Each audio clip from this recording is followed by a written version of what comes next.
2, 1. George, if you just want to introduce yourself. By the way, do I speak at the camera or speak at you? Straight to the camera. Okay, cool.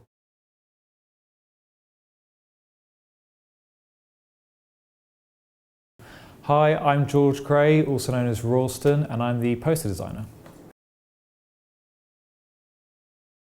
Angelica, you reached out to me. I think it was via another artist called Eileen Steinbach, who has like a document of all these different artists, poster artists, that anybody who's making short film can basically get in touch and have access to an incredible array of different artists and their contact details and work they've done.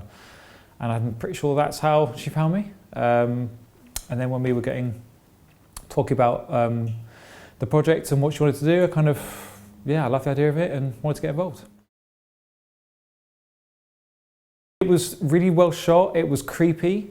I thought the lighting and the mood was really intriguing, especially when I'm looking at it, I'm looking at it from like what I think will make a cool poster. And visually, there's some really interesting ideas with, like I mentioned before, the lighting of it and the way it's shot, as well as lots of different like elements and metaphors you can bring in to kind of help tell the story. Because it was mentioned in the brief that I have to be quite deceptive. It's a challenge to try and not make it obvious and try and just hint at what could be happening towards the end. But yeah, it was fun. It was a good project. I always sketch out really rough ideas first, kind of get a feel of what visually works in like a small, like kind of thumbnail kind of size. After I've watched through the trailer or the film, if I'm lucky enough, to kind of get ideas of what I think works, and then from there I'll kind of quickly work out colours and shapes and kind of block it all together. Depending on what we've worked out with the client will depend on how many ideas I'll send to them. But I think with this one we had 3, and I think I had 3 fairly solid ideas I quite like the idea of, and yeah, we went with 1, and it was just, all in all, it was just a really quick, easy process.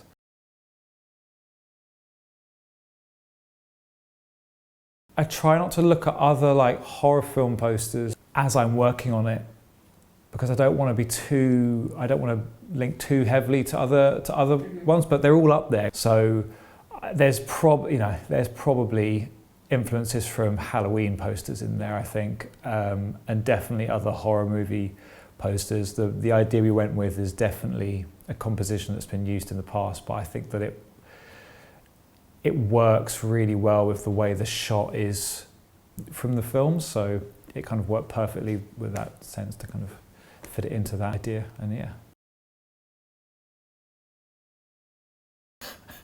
Am I allowed to talk about spoilers? What do I think? I'm just trying to remember back to when I saw the film. Very unsure as to what was going to happen.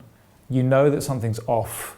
I love the parts of the film where it was cutting to like the taxidermy and the portraits, because it always felt like they were watching you, almost like the house was watching you. But there's just an unnerving sense of something is off and you can't figure out what it is, and you just have this sense of like dread for this character who you just like, it's not going to end well. You just don't know how. She's just fallen victim, I suppose, to him. It's almost like the house is a honeypot trap. She's the first of many. She's not the first one to have fallen foul to it, I suppose. And he's almost like a predator, which is why I initially was drawn to the idea of using the owl. The owl's a predator, and the way that the eyes were looking around the room, I thought was quite good. But yeah, I suppose he's just a predator working in a slightly different way than most other people would.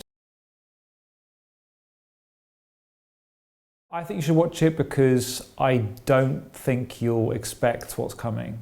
It's creepy and it keeps you on the edge of your seat. I think it's a really good film and really well made. Great, thank you. All good. No problem.